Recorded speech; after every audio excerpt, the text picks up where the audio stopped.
Kako vreme prolazi, maske svakako padaju i vidite da se oni nalaze na polju čiste politike. Od ona prva 4 zahteva došli smo do toga da su tražili prelaznu, odnosno čitajte Đilasovu vladu. Kad su videli da nema ništa od toga i da se desilo onako kako im je rekao predsjednik, onda su se setili da u stvari oni treba da traže vanredne izbore. Postavlja se ključno pitanje, dragi prijatelji, a što nisu tražili vanredne izbore u novembru?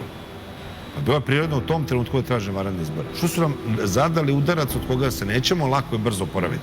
A oni kad su im svi planovi propali, kad se nije desila revolucija, kad nisu dobili prelaznu Đilasovu vladu, oni su tada došli na polje vanrednih izbora. Mi smo spremni da se razgovara, uvek izbori su uvek tema, ali da vam kažem, mi da učestvujemo u nečemu što bi nas vodilo u katastrofu za državu, da oni pričaju o vanrednim izborima, pa da onda naprave haos na biračkim mestima izborima, da ne dozvole se održe izbori i da nam uvedu stanje da mi nemamo skupštinu, da nemamo vladu, pa tu priču neće gledati. Mi smo se nagledali njihovih i naslušali njihovih prevara i trikova. Ono što je najvažnije građanima Srbije da kažem, sačuvat ćemo Srbiju i odgovarat će kad tada svi oni koji su kršili zakon.